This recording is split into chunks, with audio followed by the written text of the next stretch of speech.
நம்ம ரொம்ப நாளாகவே எதிர்பார்த்துருந்த தங்கலான் படம் இன்றைக்கி ரிலீஸ் ஆகிருக்குது. இன்றைக்கி தான் காலையில் ஃபஸ்ட் ஷோ நம்ம பார்த்துட்டு வந்துருக்குறோம்.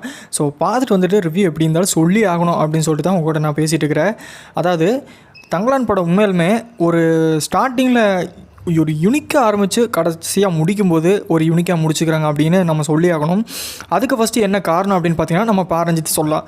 ரெண்டாவது பார்த்தீங்கன்னா ஆக்டிங்கில் சியான் விக்ரம் உங்களுக்கு சொல்லவே தேவையில்லை. ஏன்னா சியான் விக்ரமோட நடிப்பை பார்த்து உங்களுக்கு எத்தனையோ பேர் அவருக்கு ஹேட்டர்ஸ், ஜீரோ ஹேட்டர்ஸ் அப்படின்னு கூட சொல்லலாம். அந்த அளவுக்கு ஆக்டிங் பக்காவாக பண்ணியிருந்தார். அவரை பற்றி சொல்லவே தேவையில்லை. கண்டிப்பாக ஆஸ்கர் அவார்டு வாங்குகிற அளவுக்கு ஒர்த்தான படம் அப்படின்னு தான் சொல்லணும். அதாவது படத்தை தாண்டி ஒர்த்தான நடிப்பு அப்படின்னு கூட சொல்லலாம்.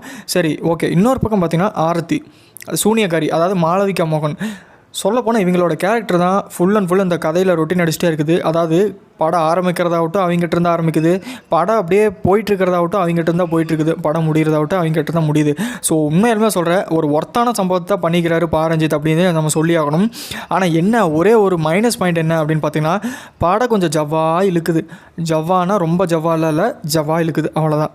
ஜவ்வானா ஜவ்வா அப்படின்னால இல்லை, ஓகேங்களா. ஓரளவுக்கு கொஞ்சம் லேக் அடிக்கிற மாதிரி இருக்குது, வேறு ஒன்றும் இல்லை. மற்றபடி அது ஒன்று தான் மைனஸ் பாயிண்ட்டை தெரிஞ்சதை தவிர. ஆனால் போர் அடிக்குதா அப்படின்னு கேட்டிங்கன்னா கண்டிப்பாக இல்லவே இல்லைங்க. ஏன்னா ஃபைட்டுக்கு பஞ்சமே இல்லை. அங்கங்கே ஃபைட் வரும். திடீர்னு பார்த்தீங்கன்னா ஏன் அடிக்கிறாங்க, எதுக்கு அடிக்கிறாங்க, சம்மந்தமே இல்லாமல் அடிச்சுக்கிற மாதிரியும் இருக்கும் சில ஃபைட் சீன்ஸ் எல்லாம். சரி, ஓகே. ஆனால் இருந்தாலும் ஃபைட் சீன்ஸ் எல்லாமே பார்த்தீங்கன்னா ரொம்ப பில்டப்லாம் கிடையாது, நேச்சுரலாக உண்மையில் பண்ணிக்கிறாங்க. சியான் விக்ரம இன்ட்ரோவே பார்த்தீங்கன்னா நேச்சுரலாக அப்படியே ஒரு யதார்த்தமான இன்ட்ரோவாக தான் இருக்கும். ஸோ கண்டிப்பாக ஒரு ஒர்த்தான படம், மிஸ் பண்ணிடாதீங்க. தேட்டரில் தான் போய் பார்க்கணும். தேட்டர் பண்ணிட்டு தயவு செஞ்சு ஏற்றி பார்த்துடாதீங்க. தங்கலான் படத்தை நிறைய பேருக்கு பார்த்திங்கன்னா கலவை விமர்சனமாக வரும். அதாவது பாசிட்டிவாகவும் சொல்லியிருப்பாங்க, நெகட்டிவாகவும் சொல்லியிருப்பாங்க. என்னை பொறுத்தளவுக்கு என்னென்ன அப்படின்னு பார்த்தீங்கன்னா, தங்கலான் படம் உண்மையிலேயே ரொம்ப ஒர்த்தான படங்க. நீங்கள் போய் பாருங்கள். அண்ட் கண்டிப்பாக உங்களுக்கு இந்த படம் பிடிக்கும் அப்படின்னு சொல்லிட்டு நானும் நம்புகிறேன். ஆனால் சின்ன சின்ன மைனஸ் பாயிண்ட்லாம் இருக்குது, அதையும் நீங்கள் பொறுத்துட்டு கொஞ்சம் பார்த்தீங்கன்னா தான் ஆகும். இருந்தாலும் ஓகே, ஆனால் ஒன் டைம் வாட்சபிள் அப்படிங்கிற மாதிரி சொல்லலாம். இருந்தாலும் ஆக்டிங் அதுக்கோசரம் நம்ம பார்க்கலாம்.